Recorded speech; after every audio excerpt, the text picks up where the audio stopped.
Welcome everybody to this month's Pacific Northwest Drought Early Warning System Drought and Climate Outlook webinar. My name is Jason Gerlich and I'm with NOAA's National Integrated Drought Information System.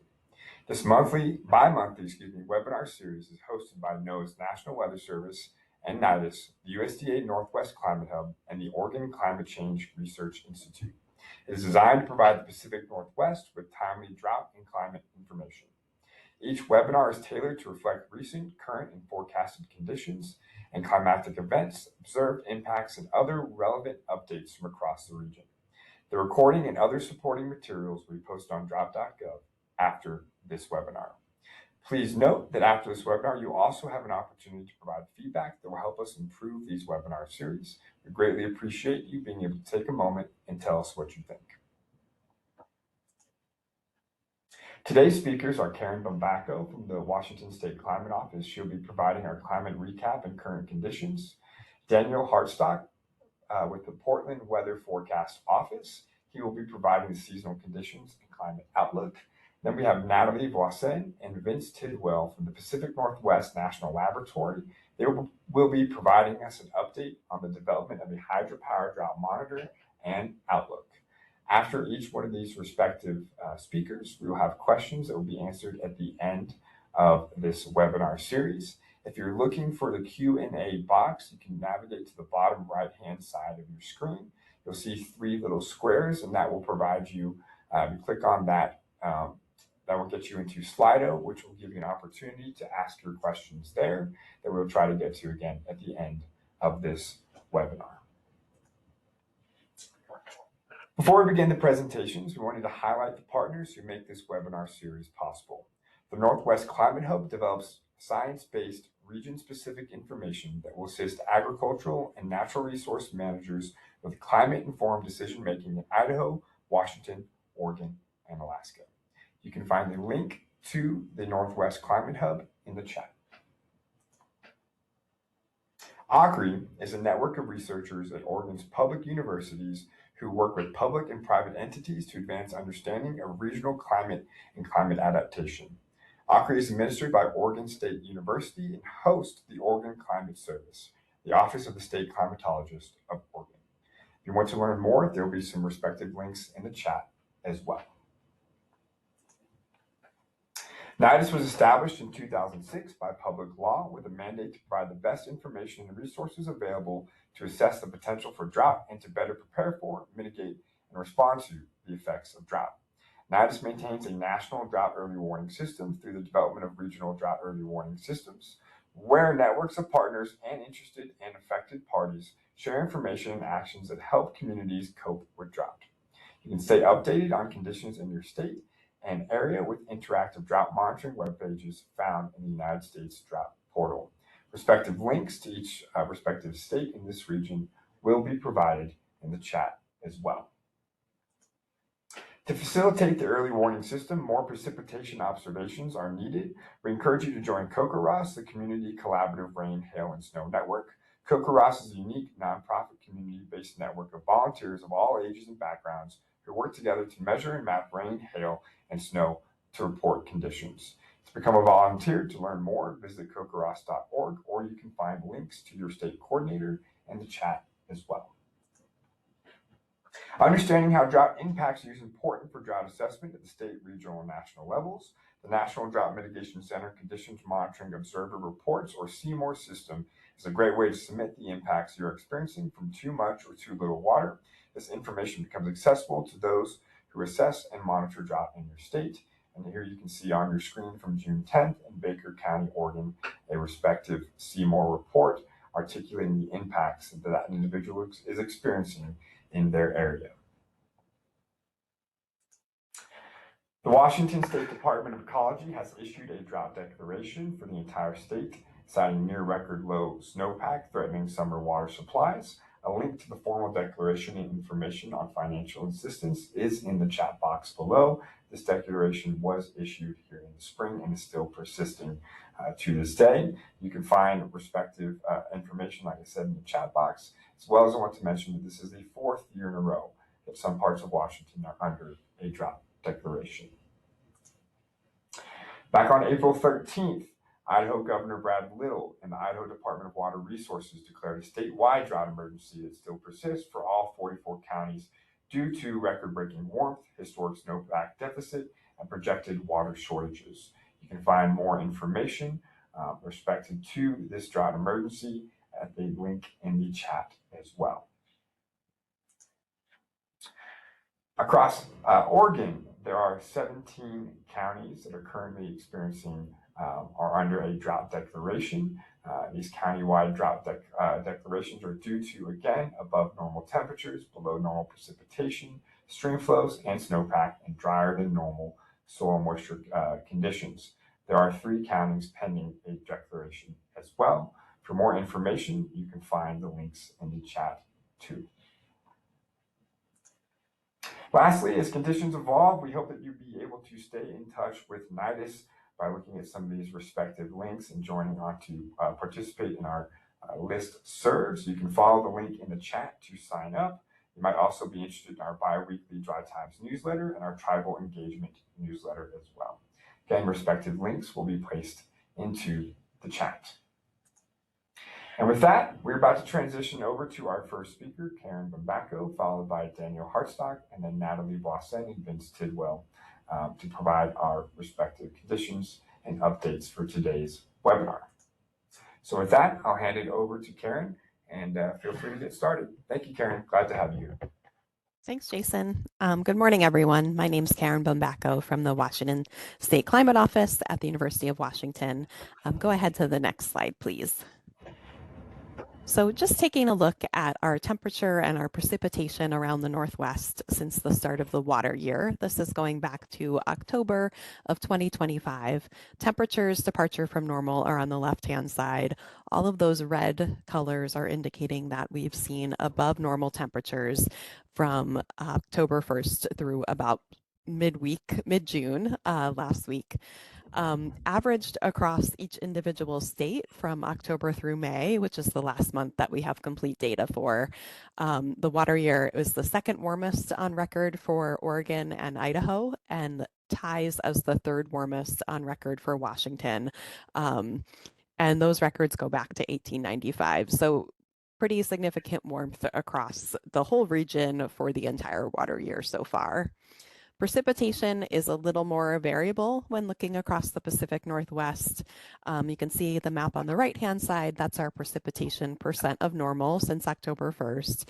And some of those northern areas of the Northwest, parts of Washington in the Washington Cascades there, and then western Montana had above normal precipitation since October 1st. And then there's more areas in the northern part with that white color, which we would call near normal precipitation so far for the water year.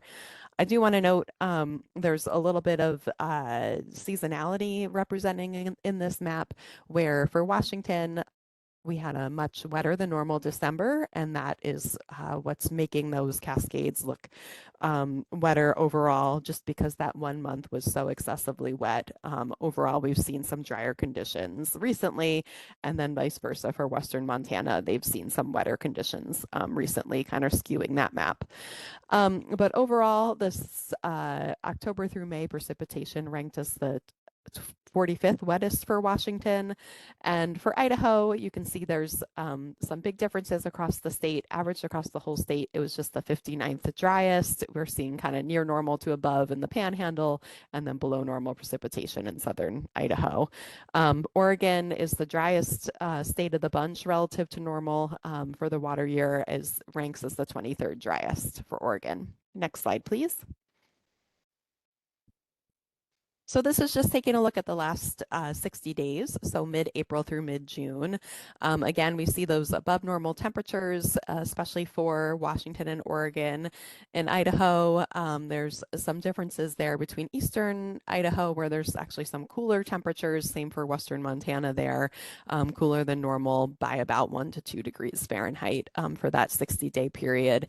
If we just look at the full 2 months that have passed of April and May, Washington was the third warmest April and May on record, again tied with that 1992 year, fifth warmest for Oregon, and then only Idaho as you can see, those cooler areas on the map there. Precipitation, dry overall for the Pacific Northwest over the last 60 days. A few differences in terms of the time of the ranking for just April and May. For Washington, it was the 27th driest. For Oregon, the 46th driest, and for Idaho, the 49th driest. So again, pretty long records there. Those rankings in the 40s are, closer to the middle of the ranking for all the water years that we have on record. Next slide, please.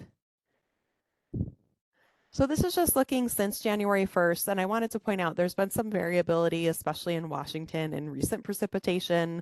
March we were a little bit wetter, had a couple wet periods so far, a few days in June and early June.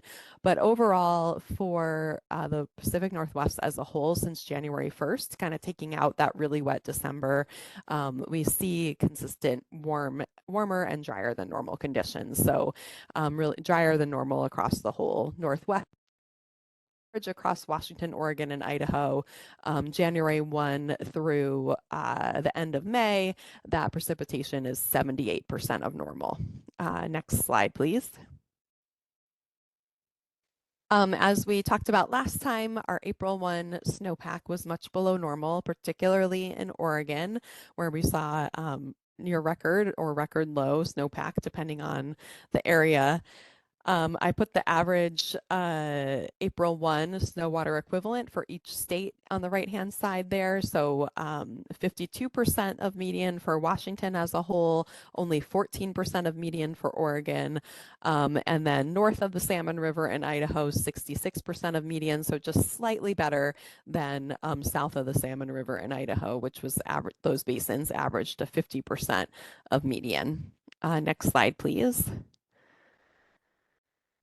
So not only did we start with below normal snowpack overall, but that snowpack has melted faster than normal as well. So this is the date of snowpack meltout departure from normal. So a green circle would indicate near normal meltout, and there's very few green circles on this map. There's maybe one in Washington, a couple sprinkled across Idaho and western Montana, and those indicate near normal meltout dates. Across most of the Washington Cascades and the Snake River Basin in Idaho, snow melted between 2 to 5 weeks earlier than normal. So those are those yellow circles.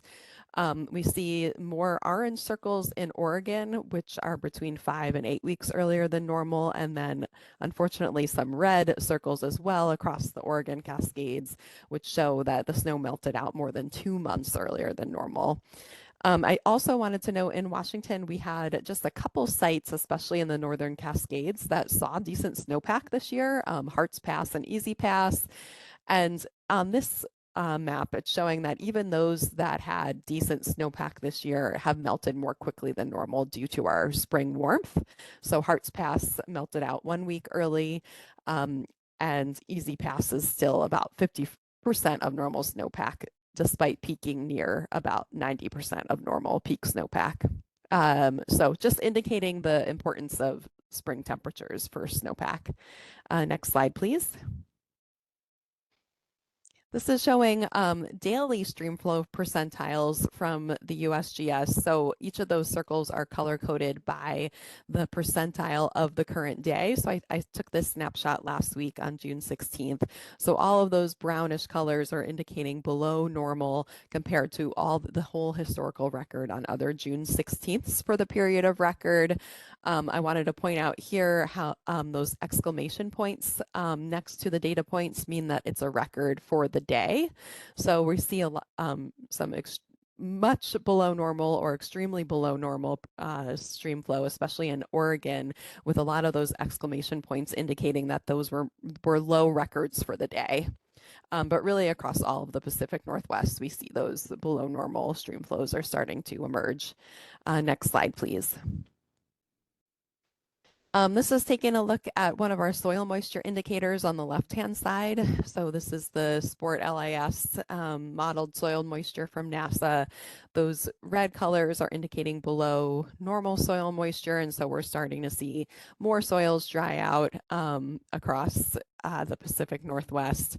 On the right-hand side, that's the 1-year standardized precipitation evapotranspiration index. So that's one drought metric that we look at. And we can see that even going back a whole year, those western Montana and parts in the Washington Cascades are wetter than normal on that scale, which is good news. But there's plenty of yellows, reds, and oranges, which are equated to the drought monitor scale, which have been drier, looking out for a whole year. Next slide, please. But as you know, if you've been tuning into this webinar, we've seen drought for multiple years now in the Pacific Northwest. This is that same index that I showed on the previous slide, the standardized precipitation evapotranspiration index, going back for 48 months or 4 years. And really across almost all of the Pacific Northwest, aside from far southeastern Oregon and Idaho. We see that on the drier side of the index, indicating drought conditions over a 4-year period in this particular index. Next slide, please. This is the U.S. Drought Monitor map that was released last week, showing really across most of the Northwest, except where we've seen some wetter conditions in western Montana and parts of western Washington, there's either abnormally dry all the way up to exceptional drought conditions across the entire Pacific Northwest. And I did want to note that these categories are based on percentiles. So D4 is worse. Obviously, exceptional drought is worse than moderate drought, and that's because the convergence of evidence for the different drought metrics are showing more extreme percentiles, which means just more extreme conditions compared to historical. Next slide, please. So just to zoom in a little bit on the Yakima Basin storage in Washington, this is the combination of all 5 reservoirs for Yakima. The current year is blue, and we can see that the reservoirs filled rapidly in December with our extremely wet weather then.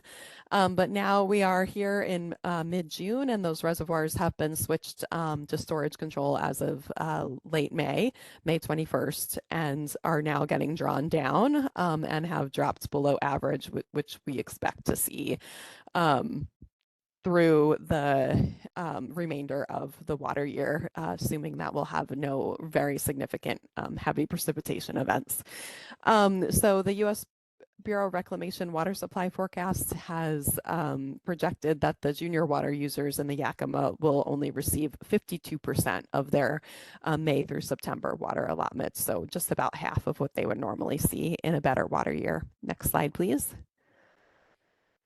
This is a slide from my colleague Larry O'Neill at the Oregon Climate Service, showing reservoirs for Oregon, and some regions have ample water supply this year due to the wet winter and large snowpack last year, but others are expected to be low or very low by autumn. So the main areas of concern, according to Larry, are circled there are Prineville in the Crooked River Basin and the Wickiup Crescent Lake in the Deschutes Basin. Crescent Lake is on track to end the season at its lowest level since the drought of the early 90s, and water deliveries are expected to stop mid-August. So are expecting to see some adverse effects of drought there. Some areas of Oregon have seen water curtailments in the central and southern Oregon. And Larry mentioned that the irrigation districts have curtailed junior water rights between Bend and Redmond for what officials believe is the first time. Also wanted to note in the Klamath Basin, there's a program going on that will pay growers to idle fields in an attempt to reduce the risk of water shortages. Next slide. Okay, Jason already went over this, the state actions, and I trust his Oregon map better than mine. So we can go past this. And to wrap up, our water year-to-date temperatures have been much above normal. We've seen near normal to above normal precipitation across most of Washington, the Idaho Panhandle, and western Montana, but below normal precipitation across Oregon and southern Idaho. While we've seen some shorter term variability, overall the region has been drier than normal since January 1st, averaged across the Pacific Northwest. We have 78% of normal precipitation since January 1 through May. Snowpack was extremely low and has melted out earlier than normal region-wide. The timing is different depending on where you look, but the Oregon has fared worse in terms of how quickly their snow has melted out more than 2 months earlier in some locations. Most of our daily stream flows are below normal across the region, with many in Oregon extremely below normal, which is classified as less than the 5th percentile. And then we've seen drought emergencies declared in Idaho and Washington. I thought I saw 19 counties in Oregon, but it sounds like from what Jason presented, it might be 17 with some still pending. And this is mostly related just to the record or near record low snowpack that we saw in the spring. And with that, I'll close. Thank you so much, Karin, for your briefing, and much appreciated. We'll now move on to Daniel Hartsock with the National Weather Service Portland Weather Forecast Office to provide the drought and climate outlook. Daniel, the floor is yours. Thank you. Good morning. My name is Daniel Hartsock. I am a meteorologist here. I work with the hydrology group, but yeah, go ahead and move to the next slide, please. Just a quick precipitation analysis from the water year. As we've seen before, this past water year since October 1st of last year shows a variety of ranges from below average across much of the southern and central parts of Oregon to above normal precipitation, as was noted before with the December storms across northwest Washington and the recent rains in Montana. But yeah, continue to see that rainfall and snow precipitation across the area with the different ranges there. Go next slide, please.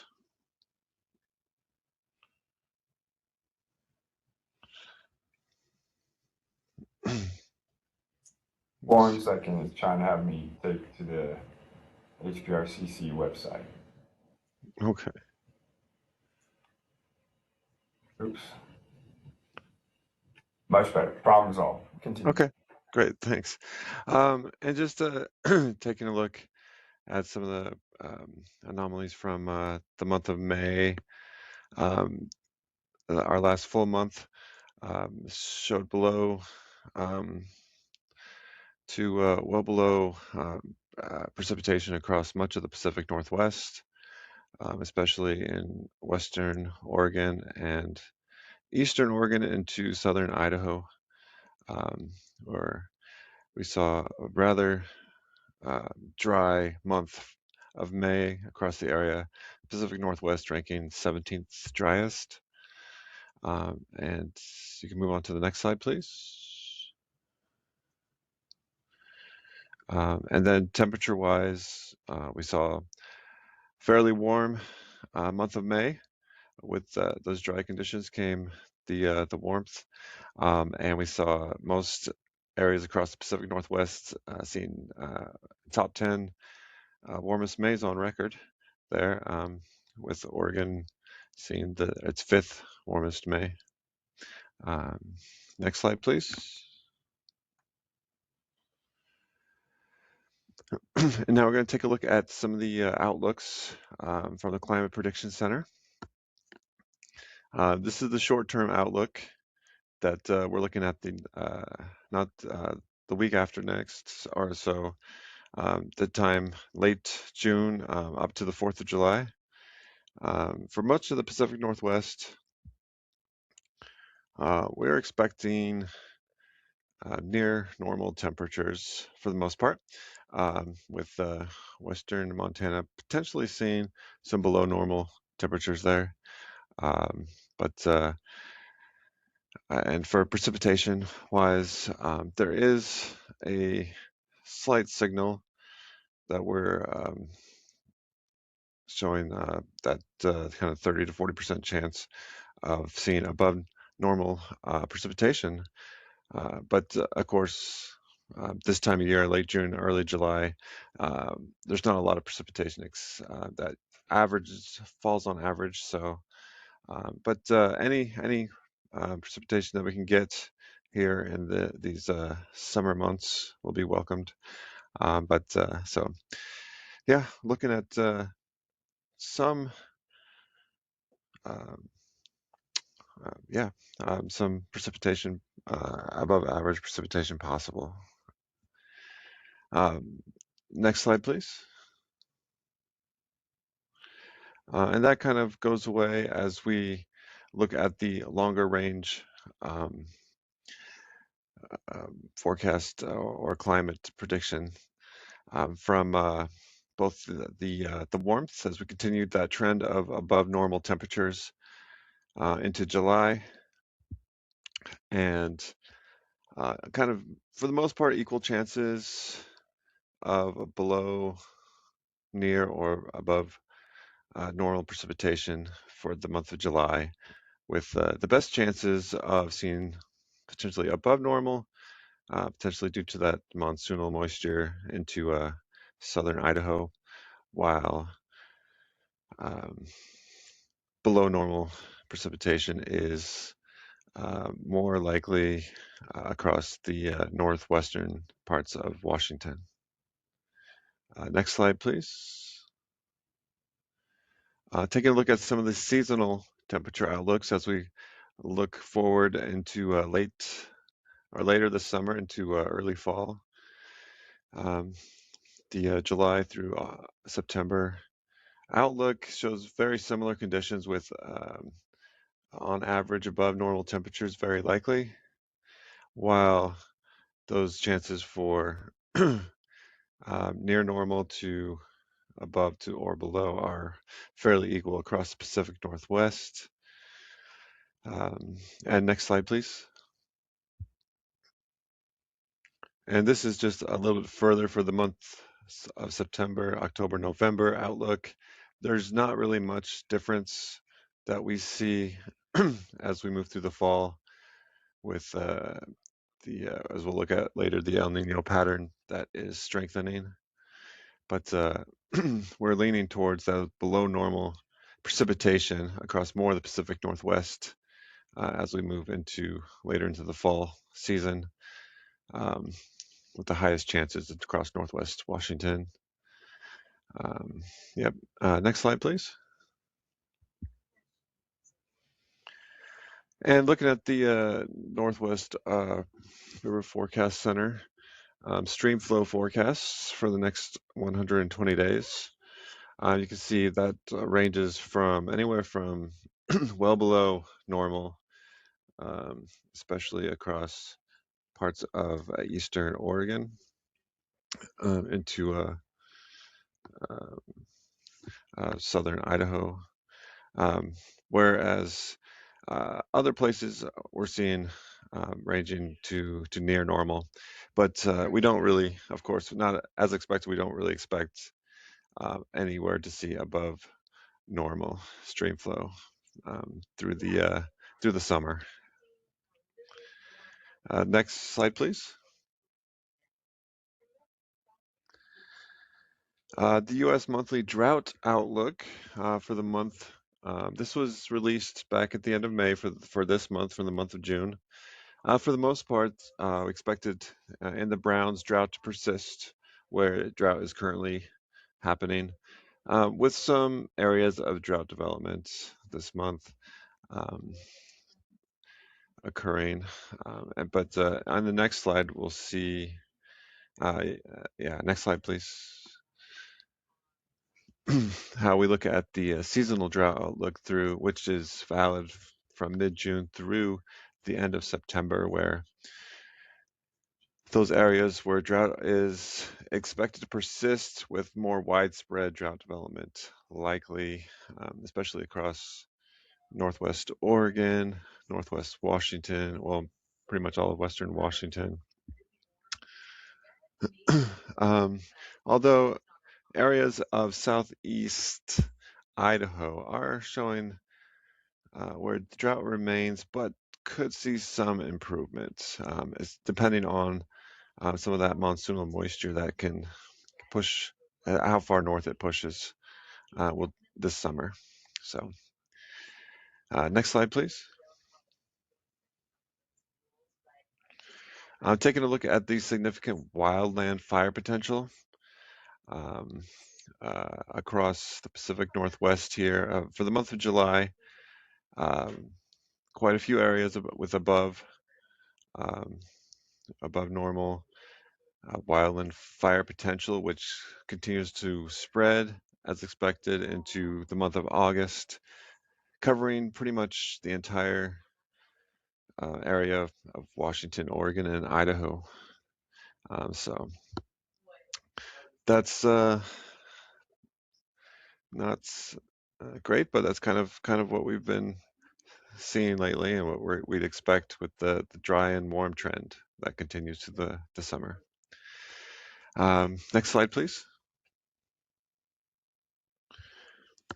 Looking at the El Nino Southern Oscillation, that's kind of one of the big stories as we see the relative sea surface temperature anomalies off near the equator there, off the coast of South America, have already risen enough to currently have an El Nino advisory out, and that is expected to continue to warm and strengthen. And we go to the next slide, please. This shows the probabilities of El Nino versus La Nina, but there's such high confidence in El Nino, pretty much greater than 98% chance that we'll continue to see that through the winter into next spring.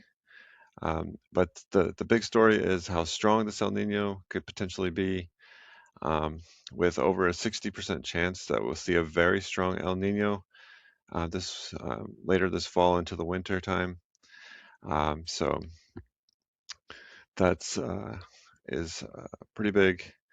Could have impacts across the Pacific Northwest this year. Next slide, please. And so just to summarize, looking at July is likely to see those above normal temperatures, while much of the Pacific Northwest continues to show equal chances for above, below, or near normal precipitation. Similar probabilities continue late this summer into early fall, with around 50 to 70% chance of above normal temperatures, while we continue to see those equal chances for above, below, near normal precipitation. Our stream flow forecasts across the region continue to range from well below normal to near normal, while dry conditions are expected to persist with additional drought development likely through the end of the summer. El Nino conditions are present and are expected to strengthen into the winter. And that's mine. Thank you. Thank you, Daniel, for that briefing. Much appreciated. With that, we'll continue on to Natalie Voisin and Vince Tidwell, who will provide us an update on the science of regional hydropower drought monitoring outlook. Natalie and Vince, feel free to take it away. All right. Thank you very much. I really appreciate the offer to be able to talk to you today about the work that we're doing toward developing a regional hydropower drought monitor and outlook. This is a joint effort between Pacific Northwest National Laboratories, NIDIS, and NOAA. This is the project is funded both through NOAA as well as the Department of Energy, the Power and Hydrokinetics Office. I'm Vince Tidwell, and I'll be joined by Natalie on this presentation. We also have a few others from PNNL who participated or are participating in this effort, as well as Jason and several others from NIDUS. Next slide. And so the first question here is, why do we even need a hydropower drought monitor and outlook? Well, several reasons. One of them, a very important one, and you can imagine as the drought that we've had here in the West, this brings a lot of questions about then what will be the impacts on hydropower and energy broadly. And so we need tools to help answer those kinds of questions. Also, droughts are costly. It's been estimated from 2003 through 2020 that we've lost about 300 million megawatt hours of electricity generation from hydropower alone due to drought, costing the sector about $28 billion. Another issue is that, with drought intensifying, that we need more, that we're working toward more robust drought planning and emergency preparedness. But really, the big reason is that currently there is no broadly accessible tool to inform the complex interaction between hydropower and drought, and then to put it in a broader context of overall drought impacts. Next slide. So what do we really mean by a drought monitor and outlook? Well, think about the U.S. drought monitor there showed in the middle. We're very familiar with the map. There are the colors corresponding to different intensities of drought. New metric would, rather than showing drought intensity, the colors would show some measure of impact on hydropower generation, like deviation from average generation. So that would be our drought monitor, the current conditions, the current impact on hydropower generation. The outlook would be similar in idea with the precipitation outlook there on your right. So we would be able to take precipitation forecasts, run them through some tools to be able to project what will be the potential impact of drought in the next 60, 90, 120 days on hydropower generation. So that would be our outlook, kind of looking into the future. What is our forecasted impact on hydropower? That would help with seasonal resource planning. Next slide. So one of the real advantages of us working with NIDUS is the Drought portal.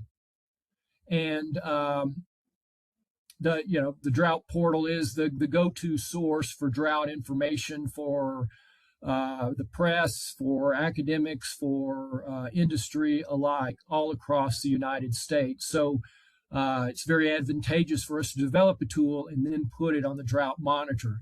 If you were to look there today, look for the Drought monitor, there is an energy sector page there in the kind of in the middle, where you could see some, where the hydropower plants are, and the colors correspond to the current drought conditions.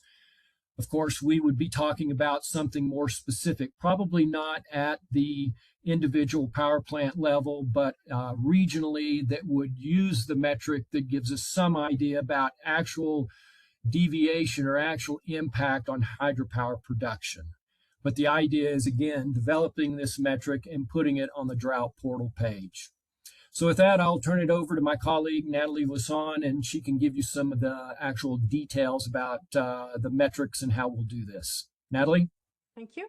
Next slide. Good. Perfect. You might wonder what is this, which metric this is based. So I will lead you a little bit more on how we've been thinking about it and how we need all of your help. The hydropower outlook and monitor at this time is based on the metric that we developed that is called the Normalized Hydropower Drought Index, although we might rename it the Standardized Hydropower Index. And it's based on generation. The way we get this generation is through a tool chain where we translate atmospheric simulations into hydrologic simulations, into river routing and water management operations. And then we train hydropower models to get the generation anomalies. We do it for over 1,500 power plants across the entire US, and then we aggregate it at scales that I will go over and are pretty strategic. So once we have this generation, even though we could go daily, from a power grid perspective, this is not where there's a lot of dynamics that are happening at the daily time scale that are driven by the grid. So we really stick to weekly and monthly indices. So once we have that time series, like you see on the right here, the first step is to take this weekly time series for hydropower. We then calculate a moving average. The reason we do a moving average is that once we will have the severity, we don't want an index to go from one category to another every other week. It has to be robust. So the moving average helps us do that smoothing that is going to have a robust projections of the drought severity. Make sure that this is standardized across regions. We take those weekly time series, we fit them into a cumulative density function. We transform it into a normal distribution. And that gives us another standardized time series, which is step 5. And that gives us here the SHI. You can see how the time series is fluctuating. There are the different colors. We adopted a quantile methods to follow the NIDIS drought categories at this time.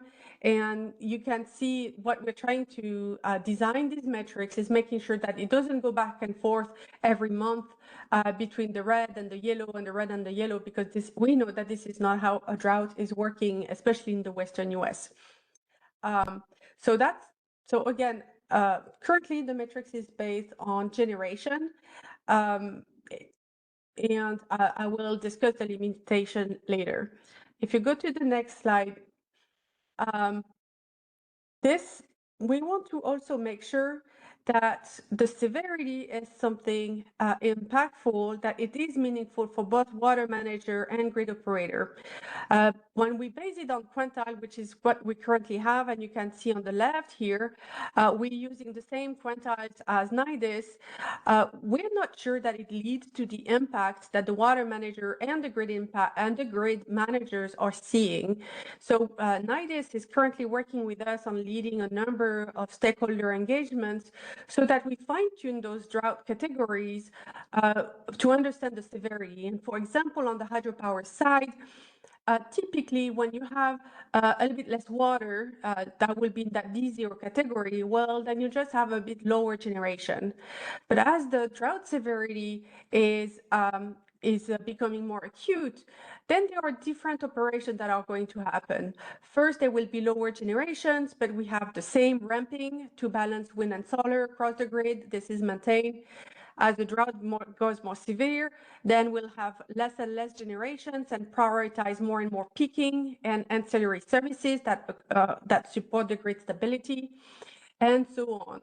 So really great work with NIDIS, and if you are an operator, we would love to know more about this impact so that we can fine-tune the metrics.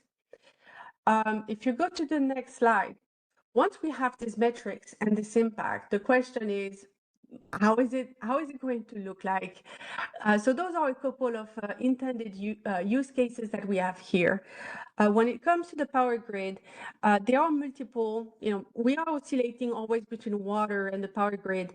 NERC Regions is the North American Energy Reliability Council. And for those regions, there is a resource adequacy requirement. And so we have here just an example on if we have a drought that is in the D2 categories over the Northwest, it means that the Northwest is in moderate to low hydro conditions, but other resources will be used. So it has implications for NERC when they do their reliability, their resource adequacy assessment. It doesn't mean that the power grid will go dark. and I will explain it a little bit more. But again, it's going to be very regional because every region has a different generation portfolio. And over the Northwest, more than 50% of the capacity comes from hydro. But it's important to go to a higher resolution, like on the balancing authority scales. That's the upper right. What happens is that from a power grid perspective, when we do seasonal resource adequacy, we're looking at how much capacity and resources are needed. And then there is extra that is planned so that we can evaluate the ability of the grid to sustain, to meet the demand during extreme events. And so we see here that it's getting a little bit red, D4 here, but this is a synthetic drought. So don't take it as this is the current projection. We just want to show how it's going to promote some of the collaborations between the water at UC2 and UC4 and what it means to the grid. So this is what this monitor is going to be used for. What we want it to be used for is really promote the discussions on how water is being used with the more accurate representation of what it means for the power grid. So if you go to the next slide, the metric is not fully operational yet as we are finalizing the metric, but just to provide you a little bit what's happening on the energy side, Karin already went through these assessments where we had pretty much a normal water year, but really it's a snow drought where on April 1st, we have very low snow water equivalent for this time of the year. And the snow melt was earlier. It means that we don't have much snow left, but the reservoirs, if you see it on the right, over the Northwest, they're pretty full. It's the different thing over the Colorado, but it means that we only have this one shot right now where we need to retain as much water as possible to sustain the summer, which might explain why Karin was seeing a very low flows right now. It's because we're keeping it. What does that mean for the power grid if you look at it on the next slide? So the power grid, the energy sector, there is multiple products that are being put to ensure grid reliability. There is situational awareness, there is seasonal resource adequacy, and then there is long-term planning. In this report that was put by the WEC, which is the Western Electricity Coordinating Council, in collaborations with NERC, you can see that the WEC over the right here is in an elevated seasonal risk assessment. And as you can read, it means potential for insufficient operating reserve in above normal condition. It means that currently, if everything is in normal conditions, there is enough surplus capacity. But if there was the perfect storm on extreme events, then there is an elevated risk that there could be power energy shortfall. If you go to the next slide, what is important to see here, that is on the left side, is that this is not just the snow drought consequence. In this graph that you can see from NERC, you can see that the WEC Northwest has a growth of 4.6%, a growth of electricity demand. That is one of the largest over the country at this time. And with a peak demand projected to grow by 4.6, but anticipated resource only having a 1.5 increase, it just leads to tighter margins. So that's just under normal conditions. And then you go to the right, we're setting ourselves for summer with some challenging conditions with warmer temperature leading to higher electricity demand. And combined with the snow droughts, Daniel also covered the wildfire risk. Wildfire risk here is important because it will lead to potentially limiting imports from other regions. So overall, there is a projections of an elevated risk of shortfall in the assessments in August and September. I cannot talk about the individual utilities. There's a lot of adaptive water management that is being put in place. But we're just looking at it right now. And this is currently more on the economic side. Next slide. That's back to you, Vince.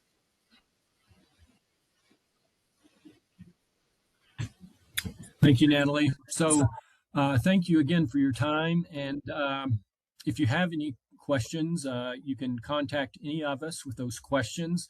Also, as Natalie pointed out, as we go forward and continue to build out this outlook and monitor and establish it and develop the interface, we could definitely use a lot of other input. So if you would be interested in being part of our engagement, please let us know. NIDIS is helping us with that, and so please be a part of that. Thank you very much. Jason, back to you. With that, we're coming upon the top of the hour now. This will draw this webinar to a close. Thank you to our speakers and all of our attendees here today for your time and being able to attend today's webinar. If you have any further questions, please do not hesitate to reach out to the emails that you see here on the screen. And with that, thanks again, and I hope you have a wonderful rest of your day.